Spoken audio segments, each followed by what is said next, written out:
ఆధ్యాత్మిక నగరం తిరుపతికి ఏమైందో తెలియదు గానీ, ఈ మధ్య వరుసపెట్టి కొన్ని దారుణమైన విషయాలకు కేంద్ర బిందువుగా ఉంటూ వస్తోంది. తాజాగా తిరుపతిలో పద్మావతి కళ్యాణ మండపానికి సమీపంలో జంట హత్యలు అనే వార్త తిరుపతిని ఉలిక్కి పడేలా చేసింది. ఒక మహిళతో పాటు నలుగురు వ్యక్తులు వెంటాడి కత్తులతో విచక్షణారహితంగా దాడి చేయడంతో జీవకోన ప్రాంతానికి చెందిన మునిరత్నం అండ్ సుబ్బారెడ్డి నగర్కి చెందిన మణికంఠ ఇద్దరు చనిపోయారు. మునిరత్నం స్పాట్లోనే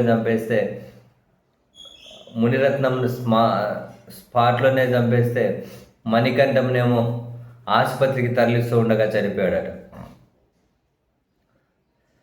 పోలీసులు చెప్తున్న దాని ప్రకారం పద్మావతి కళ్యాణ మండపం సముదాయంలో 4 కళ్యాణ మండపాలు ఉన్నాయట. పద్మావతి కళ్యాణ మండపం సముదాయంలో 4 కళ్యాణ మండపాలు ఉన్నాయట. బుధవారం రాత్రి ఒక మండపంలో వివాహం జరుగుతుందట. రాత్రి 9:30 గంటల సమయంలో కొందరు దుండగులు 2 బైకులపై అక్కడికి చేరుకున్నారు. కళ్యాణ మండపం సముదాయంలోనే మునిరత్నం, మణికంఠంపై వారు దాడి చేశారు. విచక్షణ రహితంగా నరికేశారట.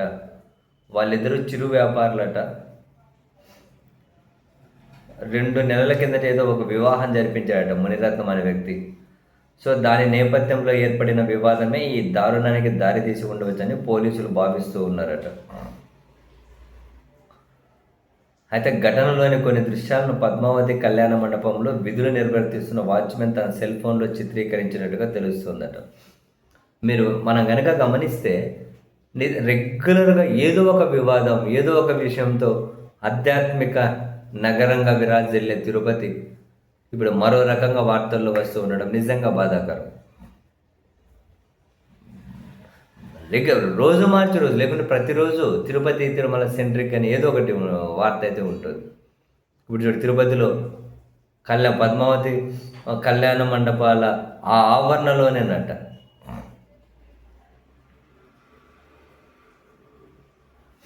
జంట హత్యలు. ప్రజలు భయపడికి ఏం చేస్తారబ్బా.